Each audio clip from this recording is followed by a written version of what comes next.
ട്രെയിനിൽ ഗോവിന്ദച്ചാമി മോഡൽ ആക്രമണം.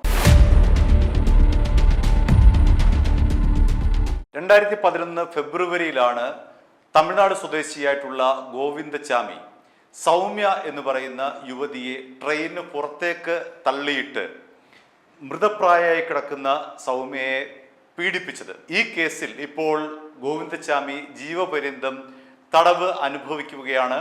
അതിവേഗ കോടതി, തൃശ്ശൂരിലെ അതിവേഗ കോടതി ഗോവിന്ദച്ചാമിക്ക് വധശിക്ഷയാണ് നൽകിയത്. പിന്നീട് ഹൈക്കോടതി ഈ വധശിക്ഷ ശരിവെച്ചു. പിന്നീട് ഗോവിന്ദച്ചാമി സുപ്രീം കോടതിയിലെത്തി. സുപ്രീം കോടതി വധശിക്ഷ റദ്ദാക്കുകയും ജീവപര്യന്തം ശിക്ഷ നിലനിർത്തുകയും ചെയ്തു. ഇക്കാര്യങ്ങളൊക്കെ നമുക്ക് അറിയാവുന്നതാണ്. സമാനമായ രീതിയിൽ ട്രെയിനിൽ ഒരു യുവതിക്ക് നേരെ അസം സ്വദേശി ഒരു ആക്രമണം നടത്തിയിരിക്കുകയാണ്. ഗോവിന്ദച്ചാമി സൗമ്യയെ പുറത്തേക്കാണ് തള്ളിയിട്ടതെങ്കിൽ അസം സ്വദേശിയായിട്ടുള്ള റോയൽ രാജു, അയാൾക്ക് 30 വയസ്സുണ്ട്.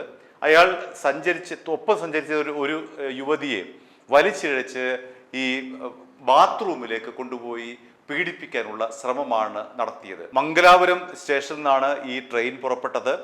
ഷൊർണൂർ വിട്ടതിന് ശേഷമാണ് ഈ ആക്രമണം യുവതിക്ക് നേരെ ഉണ്ടാകുന്നത്. യുവതി കഷ്ടിച്ചാണ് ഇയാളിൽ നിന്നും രക്ഷപ്പെട്ടത്. അല്ലെങ്കിൽ മറ്റൊരു സൗമ്യയാണ് നമുക്ക് ലഭിക്കുന്നത്. അത്ര ഭീകരമായിട്ടുള്ള ആക്രമണം. യുവതിയെ അതിക്രൂരമായി പിടിക്കുകയും ട്രെയിനിലൂടെ വലിച്ചിഴച്ച് ഈ ബാത്റൂമിലേക്ക് കയറ്റാനുള്ള ശ്രമമാണ് ഈ റോയൽ രാജു നടത്തിയത്. ആ റോയൽ രാജുവിന്റെ പിടിയിൽ നിന്നും കഷ്ടിച്ചാണ് ഈ യുവതി രക്ഷപ്പെട്ടത്. യുവതിയുടെ നിലവിളി കേട്ട് സഹയാത്രികളെല്ലാം കൂടെ വന്നു. റോയൽ രാജുവിനെ തടഞ്ഞു വെച്ചു. RPF വിവരമറിയിച്ചു. റെയിൽവേ പ്രൊട്ടക്ഷൻ ഫോഴ്സിനെ വിവരമറിയിച്ചു. ഇങ്ങനൊരു സംഭവം നടന്നിട്ടുണ്ട്. അപ്പോൾ പ്രതിക്ക്, ഈ റോയൽ രാജുവിന് ഒരു കാരണവശാലും രക്ഷപ്പെടാൻ കഴിയാത്ത വിധത്തിൽ സഹയാത്രികൾ പ്രതിരോധം തീർത്തു. അങ്ങനെ ട്രെയിൻ തിരൂരിലെത്തിയപ്പോൾ അവിടെ ഇയാളെ അറസ്റ്റ് ചെയ്യാനായി RPF സംഘം സജീവമായി നിലനിന്നു. RPF സംഘം ഈ റോയൽ രാജുവിനെ പിടിച്ചപ്പോൾ അവർക്ക് നേരെയും ഇയാൾ അക്രമം അഴിച്ചുവിട്ടു. അവിടെ ASI ആയിട്ടുള്ള ശശിയെ അദ്ദേഹം അതിക്രൂരമായി മർദ്ദിച്ചു. ആ മർദ്ദനത്തിന്റെ ഭാഗമായി അദ്ദേഹത്തിന് ഗുരുതരമായി പരിക്കേറ്റു. അദ്ദേഹം ഇപ്പോൾ ആശുപത്രി ചികിത്സയാണ്. അദ്ദേഹത്തിന് 2026 ഈ പറയുന്ന RPFിലെ ASI ആയിട്ടുള്ള ശശിക്ക് മികച്ച സേവനത്തിലുള്ള റെയിൽവേ സേവാ പുരസ്കാരമൊക്കെ ലഭിച്ച ഉദ്യോഗസ്ഥനാണ്. അപ്പോൾ അദ്ദേഹത്തെയാണ് ഈ പറയുന്ന കൊടും ക്രിമിനലായിട്ടുള്ള റോയൽ രാജു ആക്രമിച്ച് പരിക്കേൽപ്പിച്ചത്. പിന്നീട് ഈ ഒരു വിവരം അറിഞ്ഞപ്പോഴേക്കും തൃശ്ശൂരിൽ നിന്ന് പോലീസുകാരെത്തി. SHO ജലീലിൻ സംഘവുമാണ് അവിടെ എത്തിയത് ഇയാളെ പിടിക്കാനായി.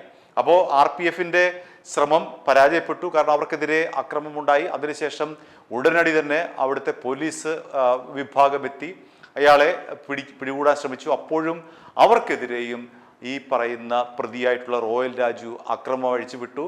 RPFിനോട് കാണിച്ച അതേ രീതിയിൽ തന്നെ പോലീസിനോടും ഇയാൾ അക്രമം കാണിച്ചു. പെട്ടെന്ന് തന്നെ പോലീസ് ഇയാളെ ബലമായി കീഴ്പ്പെടുത്തി അറസ്റ്റ് ചെയ്തിരിക്കുകയാണ്. അപ്പോൾ ട്രെയിൻ യാത്ര എത്രത്തോളം സുരക്ഷിതമാണ് എന്നുള്ള ഒരു ചോദ്യമാണ് ഇവിടെ വീണ്ടും ഉയരുന്നത്. ഗോവിന്ദച്ചാമിയുമായി ബന്ധപ്പെട്ട അല്ലെങ്കിൽ സൗമ്യ വധക്കേസുമായി ബന്ധപ്പെട്ട ആ സാഹചര്യത്തിൽ ഈ ട്രെയിനിലെ സുരക്ഷിതത്വത്തെക്കുറിച്ച് ഒരുപാട് ചർച്ച നടന്നതാണ്. ഈ ലേഡീസ് കമ്പാർട്ട്മെന്റ് ട്രെയിനിന്റെ ഏറ്റവും പുറകിൽ കൊണ്ടുപോയി വെക്കുന്നതിന് പകരം ഈ നടുവിൽ സ്ഥാപിക്കുക, ട്രെയിനിന്റെ മധ്യഭാഗത്തായി ഈ സ്ത്രീകൾക്കായിട്ടുള്ള കമ്പാർട്ട്മെന്റുകൾ സ്ഥാപിക്കുക, അങ്ങനെ നിരവധി അഭിപ്രായങ്ങളും നിർദ്ദേശങ്ങളും ഒക്കെ ഉയർന്നു വന്നതാണ്. മാത്രമല്ല തുടർച്ചയായിട്ടുള്ള ഈ പരിശോധന ട്രെയിനിൽ വേണം.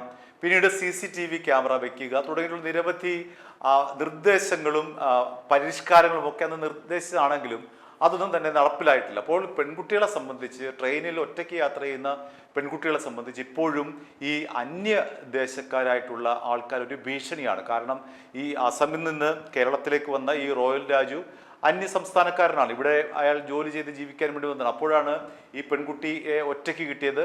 അങ്ങനെയാണ് ഇയാൾ വലിച്ചിഴച്ച് ബാത്റൂമിലേക്ക് കൊണ്ടുപോയത്. അപ്പോൾ ഇവിടെ ഉയർന്ന പ്രധാനമായ ചോദ്യം ഈ 2011 സൗമ്യ വധക്കേസിൽ ഉണ്ടായപ്പോൾ ഉയർന്ന ചോദ്യങ്ങൾ തന്നെയാണ്. സ്ത്രീകൾക്ക് സുരക്ഷിതമായിട്ടുള്ള യാത്ര റെയിൽവേയിൽ എങ്ങനെ സാധ്യമാക്കാം എന്നുള്ള ചോദ്യത്തിന് ഇപ്പോഴും കൃത്യമായിട്ട് ഉത്തരമില്ല.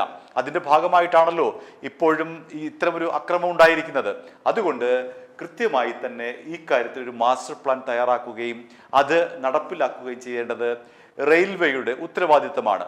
അപ്പോൾ അത്തരമൊരു മാസ്റ്റർ പ്ലാൻ തയ്യാറാക്കി നടപ്പിലാക്കിയെങ്കിൽ മാത്രമേ സ്ത്രീ സുരക്ഷ എന്നുള്ളത് ഈ റെയിൽവേ യാത്രയിൽ നടപ്പിലാവുകയുള്ളൂ. അതുവരെ ഇത്തരത്തിൽ സ്ത്രീകൾക്ക് എതിരായിട്ടുള്ള അതിക്രമങ്ങൾ തുടരും. പ്രത്യേകിച്ചും മലയാളി സ്ത്രീകൾക്ക് എതിരായിട്ടുള്ള അതിക്രമമാണ് ഈ നടത്തുന്നതൊക്കെ തന്നെ അന്യസംസ്ഥാന തൊഴിലാളികളാണ്, അന്യസംസ്ഥാനത്ത് നിന്ന് വന്നവരാണ്. മലയാളികൾ അങ്ങനെ അധികം ആക്രമിക്കാറില്ല, അത്തരം കേസുകളും വളരെ കുറവാണ്. പക്ഷേ ഇത്തരത്തിൽ ഈ വധശ്രമം അടക്കം പീഡന ശ്രമം അടക്കമുള്ള നടത്തുന്നത് ബഹുഭൂരിപക്ഷവും അന്യസംസ്ഥാന തൊഴിലാളികളാണ്. അതുകൊണ്ട് അവരെ കർശനമായി നിയന്ത്രിക്കുക, അവരെ നിരീക്ഷിക്കുക, അവരെ കൃത്യമായി തന്നെ നിരീക്ഷിച്ച് അവരുടെ പ്രവർത്തനങ്ങൾ വിലയിരുത്തുക തുടങ്ങിയിട്ടുള്ള കാര്യങ്ങൾ ചെയ്തെങ്കിൽ മാത്രമേ ഒരു പരിധി വരെ ഇത്തരത്തിലുള്ള നമ്മൾ മലയാളികൾക്കെതിരായിട്ടുള്ള അതിക്രമം അവസാനിക്കുകയുള്ളൂ.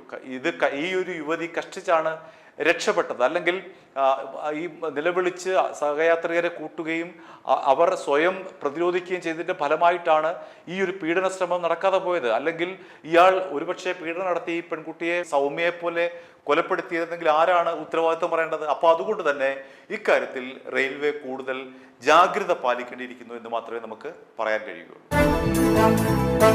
i2i News, an eye for truth.